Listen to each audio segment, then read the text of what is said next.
RESTful sorry, RESTful web services. And as I said, RESTful web services are based on HTTP protocol.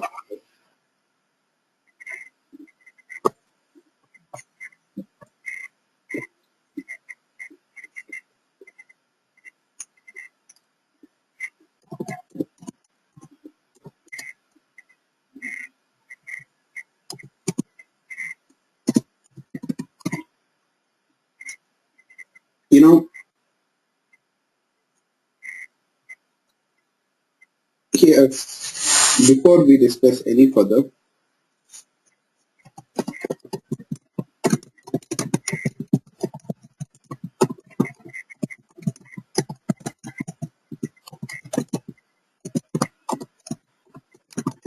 just a second, please. So you'll find that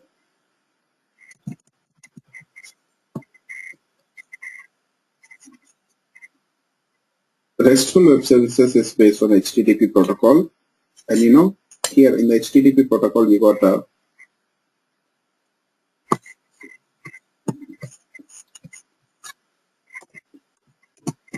HTTP methods, right? Yes, you'll find that these methods, they play key role. Through these methods, the way we access the resources has been standardized, I can say.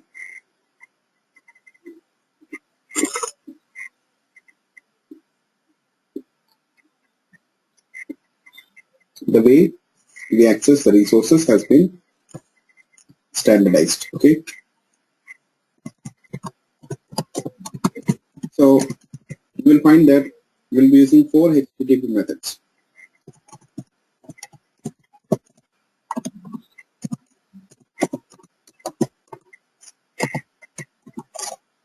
Just a second. What are the four methods? You see, first of all, the get method. Okay. First of all, get method. Get method is used to fetch the resources. Get method, HTTP method get is used to fetch the resources.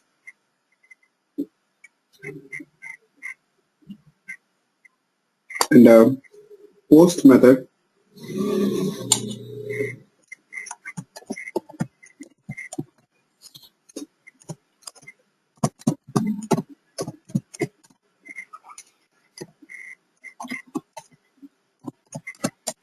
get to fetch the resource. Post method to modify or add a resource. Okay.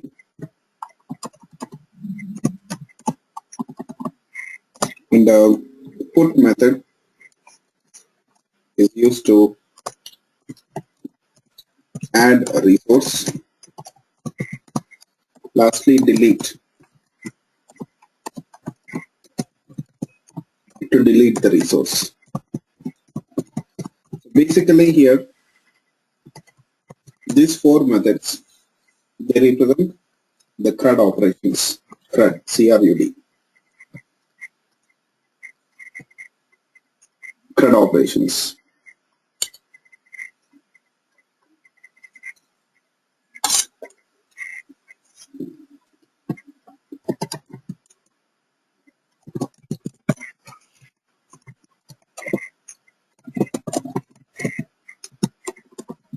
Okay, CRUD operations. So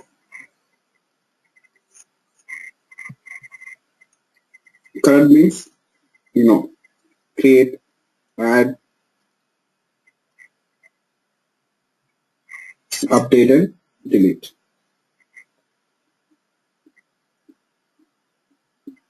These 4 operations are represented by these 4 methods here, HTTP methods. Okay. always we are going to use this 4 methods. Always we'll be using this 4 methods. Okay. You know, here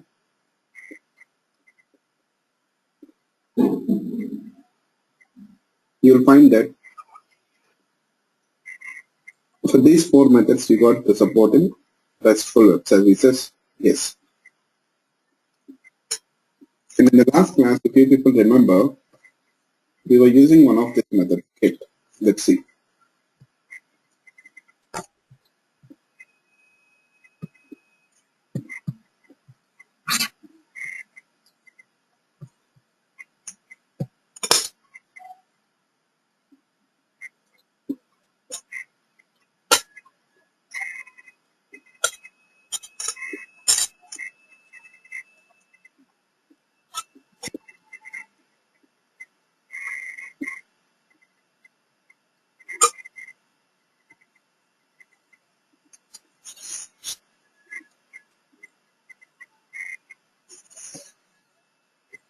You see, for example, here we have used this method kit. You know, here this method, what it is doing, when this method is invoked, the product XML method, when it is invoked, what it does, it returns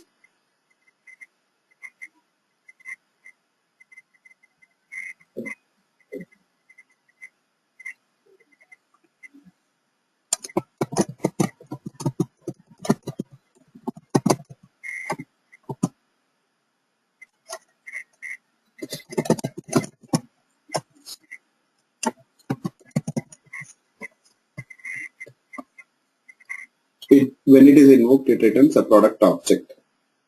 The data which is in the product object, that is what this method returns. Okay, the data which is in the product object, that is what it returns. It returns some data here, right? Yes, that is what it returns. Fine. So here, you know, because when this method is called, it fetches some data, it returns some data because it is used data. You see, this method is annotated with @get method. Okay, this method is annotated with @get method.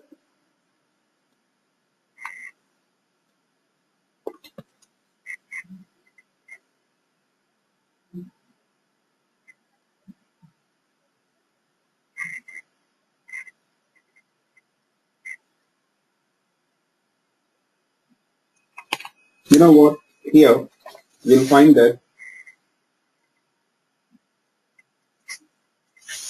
similarly we are going to use the other methods as well. Yeah. But suppose here I'll show you.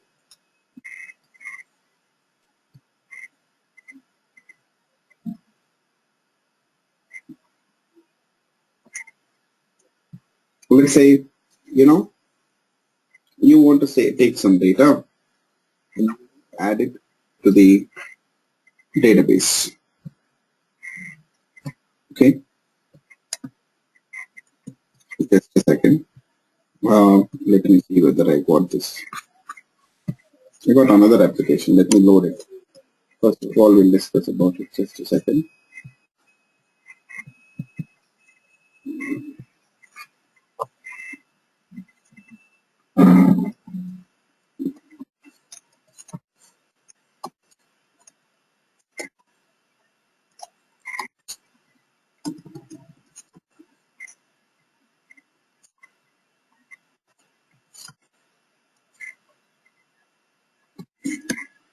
So I've got a very good example.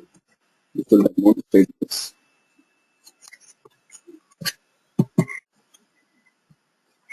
Yes. Okay, workspace 7. Let me load it.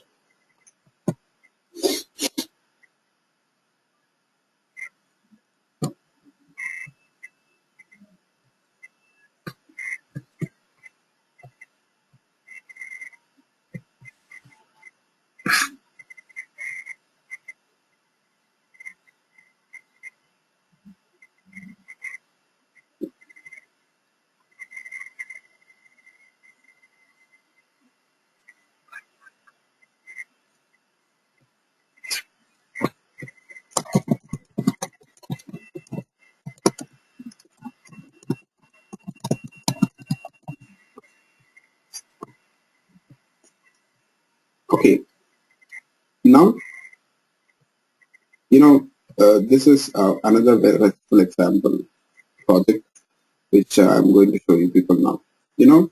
Here we got a RESTful class, a service class here with this method. You see add product details. This add product details, what it does, it takes the product details and it will add them, okay, to the database. So whatever you want to do, you can do that. Okay. Yes. Here, if you keenly observe this method, add product details, the parameters for this method, what are they? Product ID, product name, product description, and product price. So these are the 4 parameters for this method. What is this @form param doing here? I'll tell you. Have you people noticed it? On top of this method, we're using post annotation, which indicates that this method takes some data. Okay? This method will take some data here. Yes.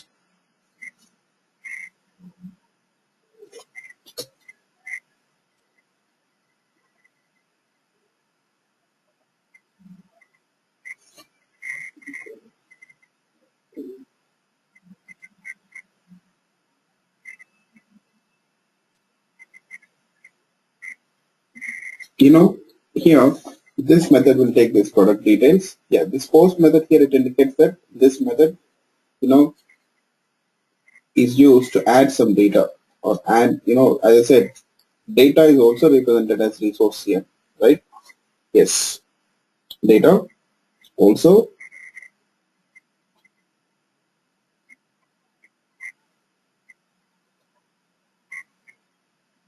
is represented as a resource. So this method takes that data. Yes. So that's the reason why, see here, it is annotated with @post annotation. Okay. Yes. Fine. You know what? Here, you'll find that we can use a form to invoke that service, that resource, I can say. Okay, to call that resource, to access that resource, we'll use this form. If you're looking at this form, you know what happens? When you submit this form, you'll find that this RESTful resource method, add product details, will be invoked, and automatically the form data, whatever the form fields you got here, product ID, product name, product price, and product description, all these fields will be populated here. See, this form params here. Yes, this annotation indicates that this parameter, product ID, is mapped to the form field called as product ID, or form parameter called as product ID. Okay, yes. And similarly, you see the other fields also, product name. So each parameter here is actually mapped to one of the form parameters. Okay, yes. So whenever that form is submitted, you see here this form URL, action URL. If you keenly observe this form's action URL, actually it is mapped to the service method here. Okay, it is mapped to the service method. So that form data will be populated into this parameters. That's it. So that data we are taking, which is stored in this parameters, we are storing it into the product object here, and then you see we are returning this data. But in this method you can write the code to add this product record to the database, okay, or delete the product, update the product record, whatever you want to do here. You can write that code here, update the product record or add the product record. So you can write that code here. Okay, yes, you can definitely do that here. Yes. Okay.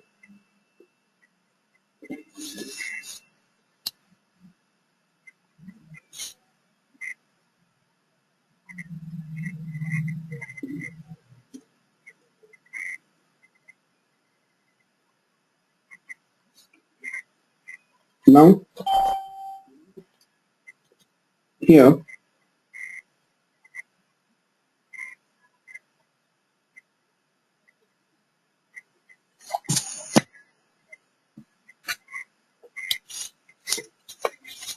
The URL of this, if you keenly observe, you'll find that yes, for the class you got a URL product, and for the method also you got a URL add.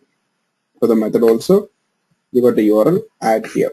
Okay, yes, these two things in combination will give you the access to this method. You see how the URL is defined here: product slash add, product slash add. So which indicates that you want this request to be handled by the resource whose URL is product slash add. Okay, yes, fine. So this is how it works. You know what? Actually, there is one feature which you'll see here in RESTful web services. You know that the response data, yes, it can be generated here automatically. Yes, you see, according to desired type, the response data can be transformed, okay, dynamically based on the desired type here. Yes. You know what? Here you will find that this producer's annotation, the producer's annotation says media type dot application XML, media type dot application XML. It indicates that here this method produces XML data. This method produces XML data. Yes.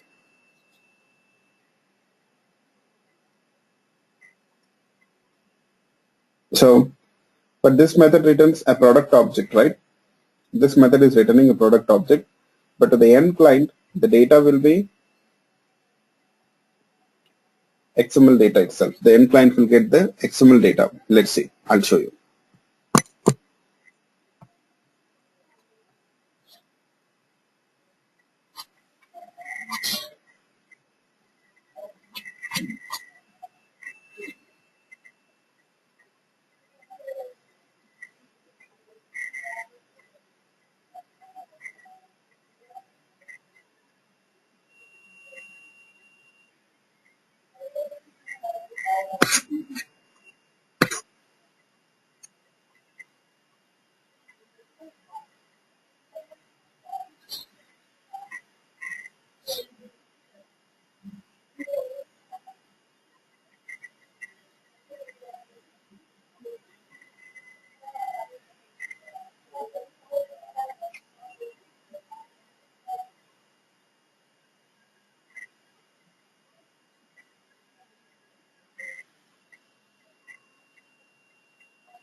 Okay.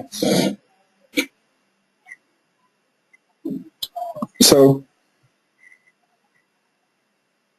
now we'll access this HTML page, and through this HTML page, we'll try to access that service. See how simple it is to access a service here, right? Yes, it's pretty simple and straightforward. Hope you people got it.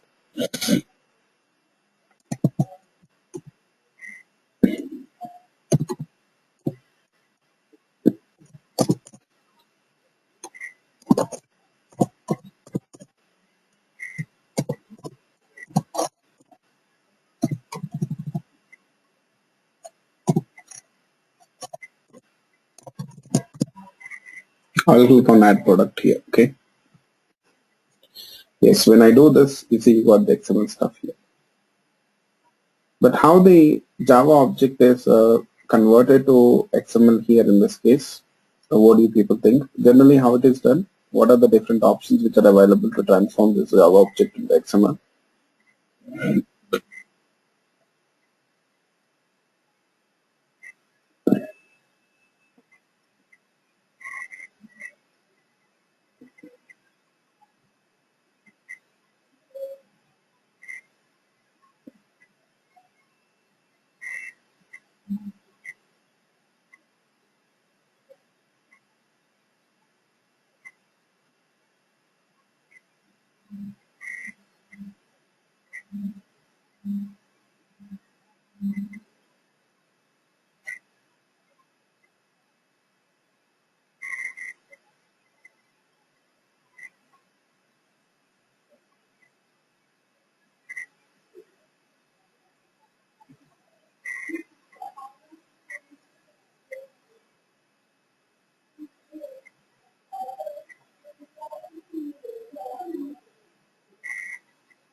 Yes.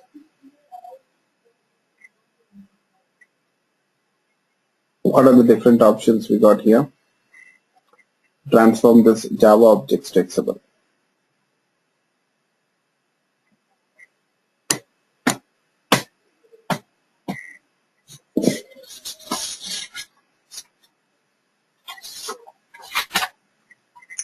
You know, the data binding APIs can be used for this purpose, right? You know, in the RESTful, that JAXP itself is used. In the RESTful web services, you'll find that JAXP will be used. You see, for example, here you got this product class, and why is this annotation at the rate XML root element is used for here? Can someone tell me what is the purpose of this annotation at the rate root XML? What it does basically here?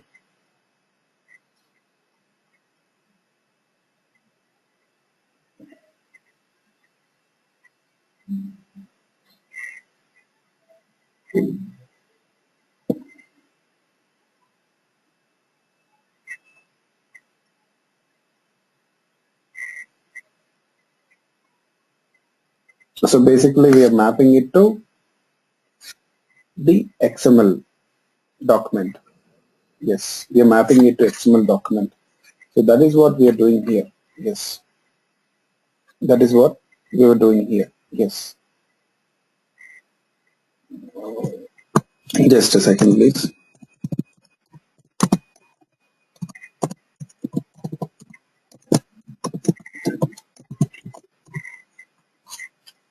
You know what? In spite of repeatedly announcing in the class that okay, we got a class at a specific time, still I don't know why people will ask many times. You know, all these messages are for the same purpose. I believe, you know, 2-3 times I'll announce it, still I'll get the same headache. So I have to again tell them the next day also that okay, the class is at a particular time. Yeah, that's unfortunate. So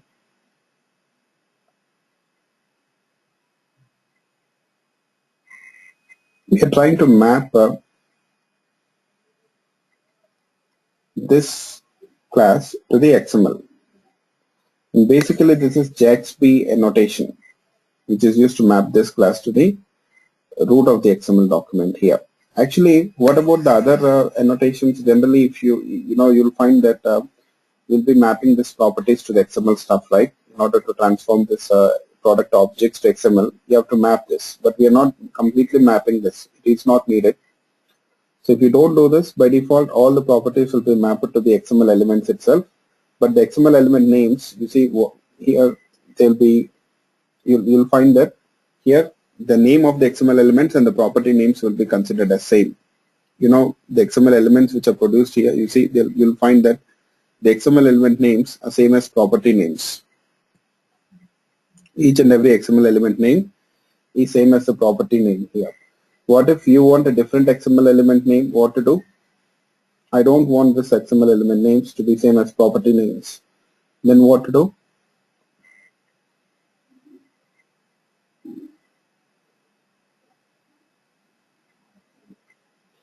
So in that case, you can explicitly configure that mapping details, okay, which we did in the JAXP. Okay, yes. So basically, internally here, you'll find that the RESTful is using JAXP to transform this object to XML format. Okay, yes. It transforms this Java object to XML format here. Yes, that is what it does. Fine. Hope you people got it. So, you know, the RESTful web services have got this capability. You see how it is, how easy it is. You know, this is the only format which is supported, object to XML, that's it. You will find that there is some other support also. You see, for example, you can specify this text HTML type. Let's see what happens if I do this. So just a second, we'll convert it to a text type.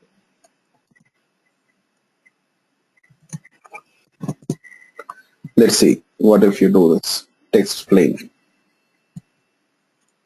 Again the same message, another message. In spite of announcing that the class is at 9 a.m., still people are doing the same mistake.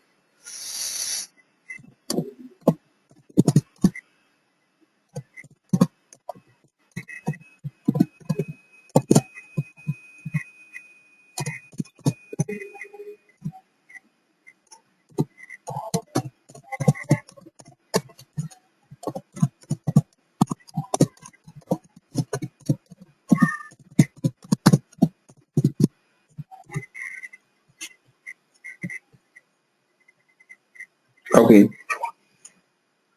so sorry. So here, let's see what if I do this. This time you see the type, media type as specified it as text plain. Yeah.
Okay.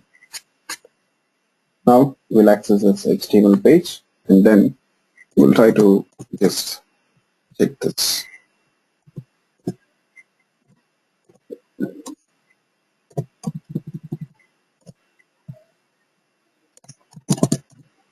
Click on add product. Okay, sorry, there is some issue because actually the data is product object type, right? Actually, there is no such format to convert this data to plain text. You have to explicitly send this data as plain text itself. Okay, sorry. So you have to do this now. What you can do, you can read this data and send it as a string. That's it. We can do that. Okay, fine. Now actually, let's try to concentrate on the programming, how to actually create this, how exactly this works internally. Let's see. As I said, this the support for RESTful web services, development of RESTful web services in Java is provided through JAX Satis API. And the API, it needs a reference implementation always to work with RESTful web services. Okay, to work with this JAX Satis API, you need an implementation for that. Okay, to work with this JAX Satis API, you need a reference implementation for this. Okay, yes. And who is providing the implementations for JAX Satis? Can someone tell me who is doing that?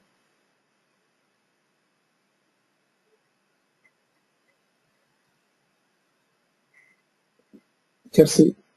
Jersey is one of the reference implementations. Okay, yes, and I'm using the Jersey libraries here. Okay, yes, these are the jars related to Jersey. What you're looking at here, they're all jars related to Jersey. Jersey not only provides the support for development of RESTful web services, but it provides a platform, a runtime environment which is needed to execute or to run this web services. Okay, yes, here initially when a client places a request, how exactly it is handled here through this RESTful web services. You'll find that this component here is responsible for intercepting the client's request. Servlet container. It will take a request and accordingly it will try to map it to the appropriate resource. Okay, yes, it will try to map it to the appropriate resource here. So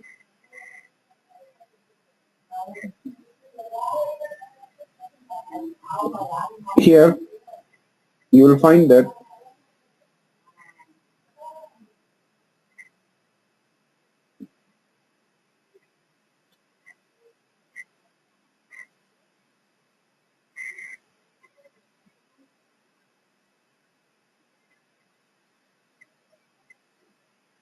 this is part of your JAX RS. You see, this is provided by whom?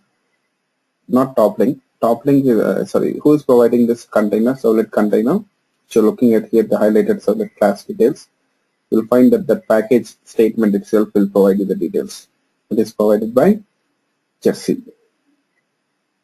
Okay, Jersey provides this servlet container, so which is basically responsible for intercepting the request, mapping the request to the appropriate, resource. Yes, and here, this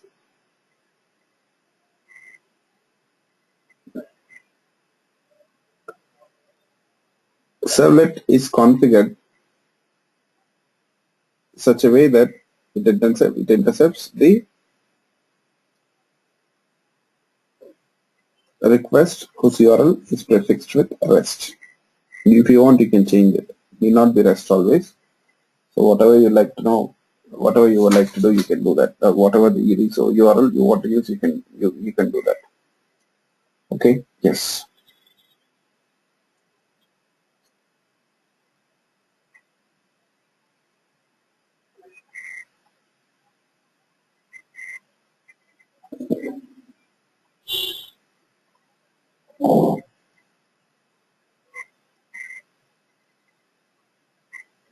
Here, the next thing, from where to download this libraries, I hope I gave you people the link.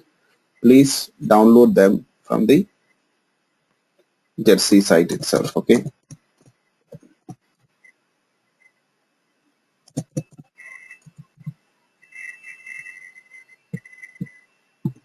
Sorry.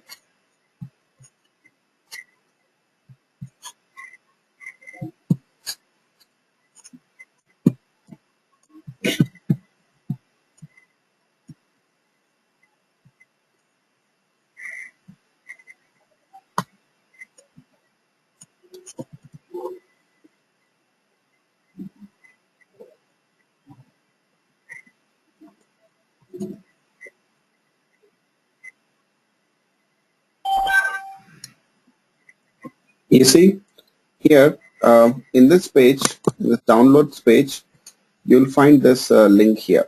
Okay, what is this link? Jersey JAX RS 2.0 RI bundle.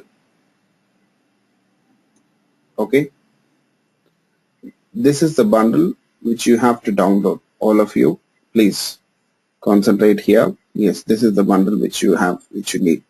And you know what? Here, if you want to work with older versions of Jersey, you see you got this Jersey 1.18 zip bundle. You can go for this. Okay. Yes. Fine. So here, these are the things which are needed for us. Okay. Yes. Next,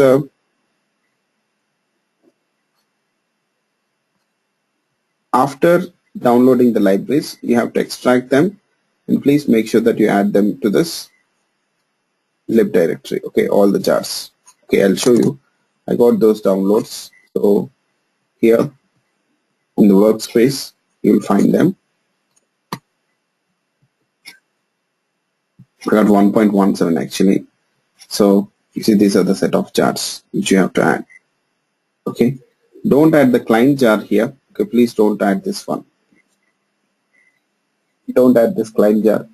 Except this client jar, you can add all other jars. Okay, yes. And next thing, after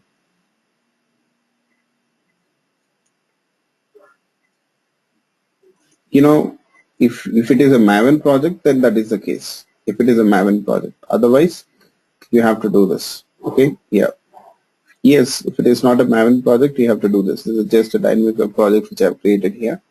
So you have to download them. okay, and add them. So if you are using a Maven, then you will have, different options here. You see, even in this page itself, you will find the archetypes for creating a RESTful web service project. If you are using this one, you can create a project this way. You have to transform it into Eclipse project, convert it into Eclipse project. Along with it, you'll find the pom.xml file. In that pom.xml file, you'll have all the dependencies. And you will find the Maven dependency details also here, which you can use. But suppose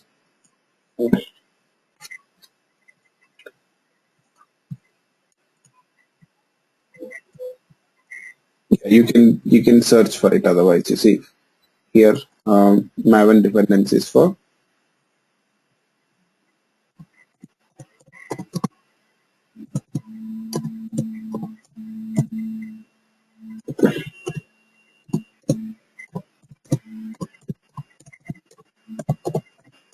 yes, there's a RESTful.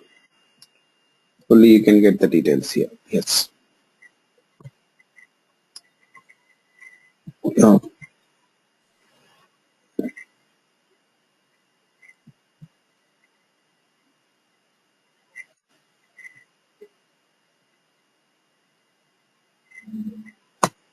There is some issue with this page, it seems.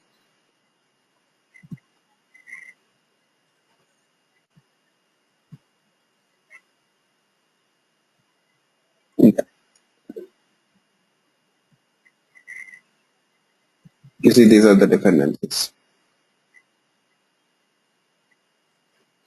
And this is the repository details from where the dependencies will be downloaded. So you have to add this dependency and as well as this repository details to the pom.xml file. Okay. Yeah. So now after you're done downloading and adding the resources, you see the next thing is, okay, actually you'll create a dynamic web project and add the libraries to the lib directory.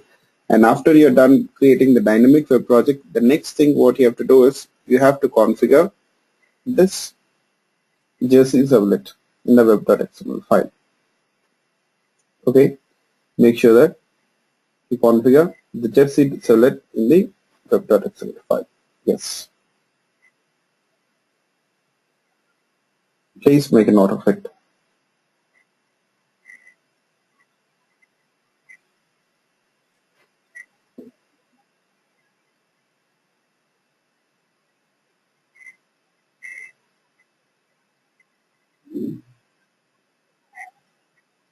This is important.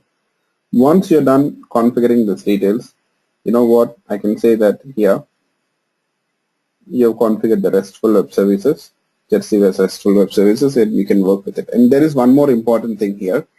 You know what, you'll find that this, yes, that is what I was talking about. That is what I'm going to talk about. This initialization parameter, it indicates, you have using this initialization parameter, you will specify the details about the Jersey class package details, like, where exactly you got the RESTful service classes now. Here I've added all the RESTful service classes in this package called as com.rest.service. So the package name need not be com.rest.service. You can give any name to this package, or the RESTful web services, you can add them to any package. But here what you have to do is, in whichever package you got the RESTful web service classes, okay, in whichever package you got the RESTful web service classes, in whichever package you got RESTful web service classes, here you have to add those package details here. You see, param value should be referring to the package. Param value should be referring to the package where you got the RESTful web service, classes. Yes. Make sure that you provide those details. As of now, you see all the RESTful web service classes which I have developed, they are in this package called as com.rest.service. Okay. So you may create your own package and add the RESTful services to that package, right? You will configure that package name here. That's it. Fine. So this is how it works. Yeah, using this param name. What is this? This is a standard parameter name called as com.sun.jersey.config.property.packages. So using this name, using this param name, you will configure the details about the package in which you got the RESTful web service classes here. That's it. Okay, so hope you people got it. And you know what is load and startup. So this indicates that whenever the application loads, immediately you want this servlet to be loaded here. Okay, you want the servlet to be loaded here. And the URL down, it indicates that this servlet class will intercept all the requests which are placed, whose prefix is REST. That's it. Okay, so hope you people got it. So this is how you'll configure the details. Yeah, this is how you'll configure the details here. Yes, fine. In the next class, we'll see how to develop a RESTful web service, and there is one concept which I would like to discuss in the next class. So we'll do it. It's very important topic, basically, which is known as sub-resource locator, and we'll see different ways of mapping the resources, the URLs. Yes. So that is what we'll be doing in the next class. Yeah. So tomorrow we got a class at 7:15 a.m. Indian time.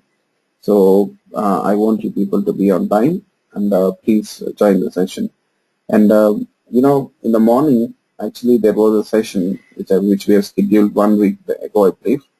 But the thing is, unfortunately, only 2 people were turned up. Due to which I didn't conduct the class. So I want you people to make sure that you inform me beforehand itself. If you're not available, that would be great. So because I would be waiting here, expecting that you people will join, and if you don't turn up, then it's a big mess up. And if you can inform me beforehand itself, it would be great. Anyways, we're done. Tomorrow will be today evening will be the last class of the RESTful web services. Yeah. So that if you people could have informed me beforehand itself, that would have been better. Yes, that even if you people are joining late, if you can inform me, that could have been better. You see, I saw that after half an hour, people have turned up and saying, okay, is there a class? So, I can't wait for half an hour and say, still continue the class, right? That won't be appropriate. So because there was very low strength, I've cancelled the class altogether. Yes. And after half an hour, people are turning up and saying, okay, is there a class?